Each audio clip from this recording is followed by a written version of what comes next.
Hey, listen. This is. I know the power of the internet and all that brings the world together, but what it also means is I'm being asked questions by people who live in Australia and America and Canada, and I don't, the answers are nearly always quite different. For example, give you an example.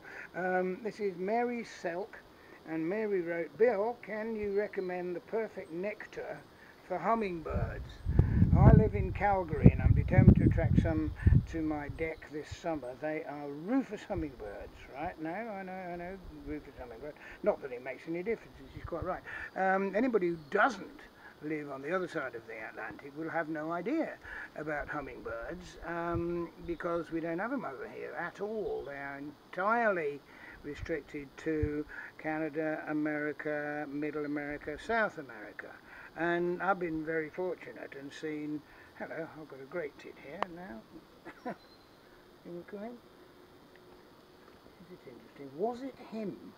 Somebody's eaten my tadpoles. Was it you? Feeling guilty now.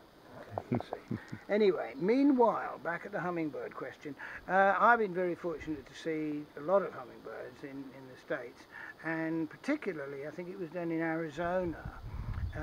And I visited a fantastic bloke there who I think was in his 90s, something like that. And he's been feeding the hummingbirds at his little homestead for many, many years.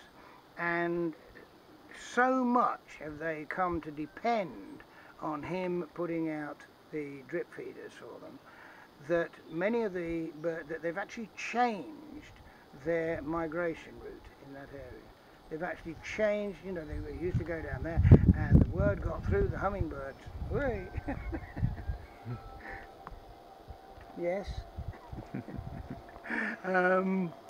Maybe the greatest interested, I don't know. And he, I know, spent hours mixing up, well, he spent years really, his perfect sort of solution, sweet, syrupy, whatever it's called, the equivalent of nectar, to put in these little hummingbird feeders. So I'm afraid it's, I can't advise you, I really can't, as to exactly what you should do, but I'm absolutely 100% certain that there's somebody out there in internet land who can, and hopefully I'd hope it to be that guy in Arizona, because he's had literally mind-boggling thousands of hummingbirds at the same time on migration in his gardens, thousands of them. It was just magical. We filmed it and he was sort of sitting there in the rocking chair, and so was I, and there were some wind chimes going, and they're like little fairies, all over the place. One of the most magical things I've seen, actually. Yeah, find him.